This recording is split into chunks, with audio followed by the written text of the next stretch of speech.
This is called a slip leash, loop leash, or P for Penang P leash. Okay, how this works is the dog doesn't need to have a collar. We just literally just slip it around their necks. Okay, so some slip leash come with a stopper. Okay, so you can actually stop. You can adjust the stopper again.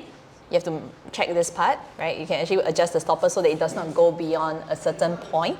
Some leashes also have the stopper on the inside here, where it prevents the leash from going to the point where it actually chokes the dog. But of course, this one for this particular leash, the stopper is on the outside, so it just prevents it from getting out to this distance. But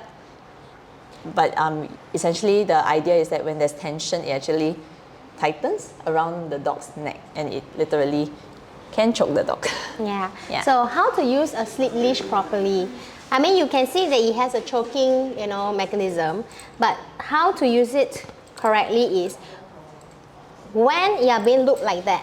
Okay, you can see, right? We pull, when we pull, and then you let go, you release.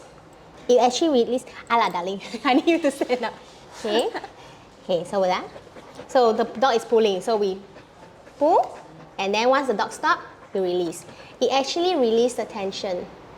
Okay, but your handler has to be on this side.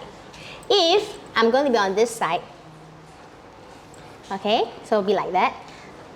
Dollar, sit. Dollar, sit, darling. Sit. Do you want to sit? Can you sit, baby? Dollar, sit.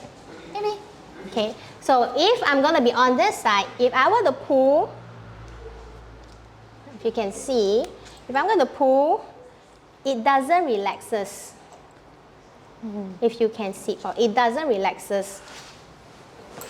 It doesn't relax as much as the handler here. You see, the release is still there.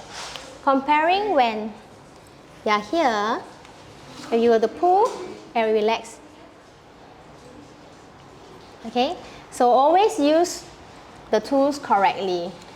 There's also something else about the slip leash. If let's say, for whatever reason, it actually gets to, again, this is where the stopper is really important. Like if you put it somewhere far up, and if you relax, right, it could actually happen such that this loop becomes really huge, and it could just slip off the dog's head at any time. So this is where you position this stopper is going to be really important as well. But of course, you do not want it to be so tight like this, because this does not, like say for example, if I'm not holding on to the leash, there's no room for it to be relaxed too much. You do want a little bit still, but again, not too much to the point that it will slip over the dog's head. So you want to measure it against your dog's head lah.